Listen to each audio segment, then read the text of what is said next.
Oke, pejuang UTBK, kita masuk di pembahasan soal yang pertama. Nah, teknis setiap saya membahas soal, itu saya akan menyampaikan bagaimana langkah atau cara berpikir saya ketika saya menyelesaikan soal. Oke, jadi nanti setelah saya bahas, saya akan share satu soal yang setipe, dan nanti kalian bisa coba kerjakan. Saya beri waktu, nanti kalau sudah kita bahas sama-sama di channel. Ya, untuk jawabannya kalian bisa share di akun saya.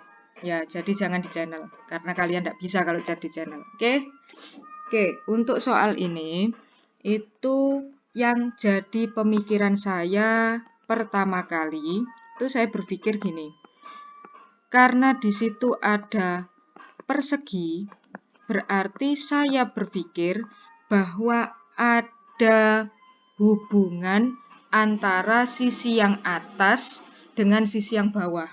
Begitu juga sisi yang samping dengan sisi yang sebelah kanan. Samping kiri dengan samping kanan.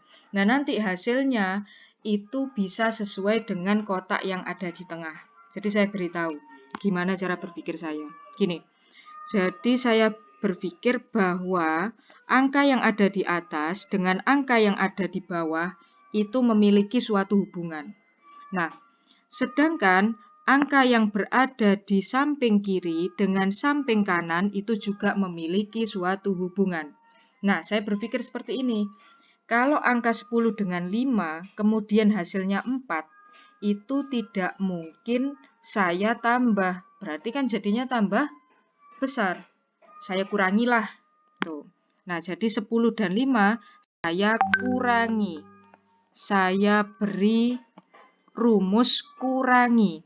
Oke, sekarang 10 dikurangi 5, hasilnya 5. Kemudian untuk yang biru, yang samping, 12 saya kurangi dengan 7, hasilnya adalah 5 juga. Nah, tapi kok yang di dalam kotak itu 4 ya? Oh, berarti kemungkinan besar hasil dari setiap jawaban yang pengurangan di atas di bawah dengan samping kiri dan samping kanan itu hasilnya dikurangi dengan 1. Berarti ketika saya punya hasil 5, saya kurangi 1, hasilnya berapa? 4. Nah, inilah yang dimaksud mengerjakan dengan membuat suatu aturan yang berlaku di gambar pertama. Kemudian kita terapkan di gambar kedua. Jadi aturan itu harus berpola, polanya harus sama, mengikuti aturan yang gambar pertama, kemudian kita praktekkan di gambar kedua. Apakah ada hasilnya? Nah, nanti kita cek. Oke, saya gambar untuk yang gambar kedua. Saya gambar di sini. 20, 24, 14, dan 10. Saya gunakan aturan yang sudah saya buat tadi, yaitu aturan kurangi. Oke, berarti 20 saya kurangi dengan 10. Hasilnya 10. Kemudian 24 saya kurangi dengan 14. Hasilnya 10. Nah, sesuaikan dengan aturannya. Ketika saya kurangi, hasilnya sama. Lah, kemudian apa aturannya tadi? Dari hasilnya saya kurangi 1. Ketemunya 9. Nah, setelah saya temukan 9, saya cek jawabannya. Loh, ndak ada. Berarti aturan yang saya buat di awal itu salah. Oke?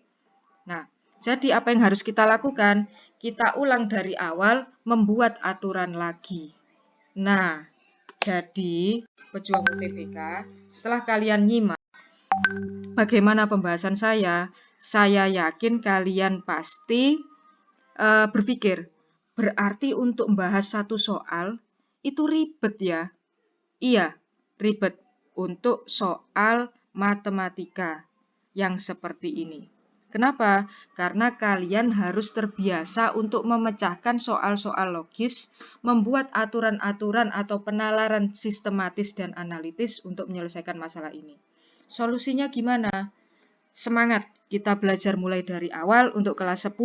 Kalian sudah belajar mulai dari kelas 10. Kelas 11 juga sudah mulai belajar dari kelas 11. Untuk kelas 12, kalian masih punya waktu banyak menjelang bulan Juni. Dan kalian tidak perlu belajar fisika, kimia, biologi, sejarah, sosiologi, ekonomi, geografi. Kalian fokus di TPS. Saya yakin kalian nanti akan lolos di pilihan-pilihan kalian. Oke, kita lanjutkan langkah kedua di video selanjutnya.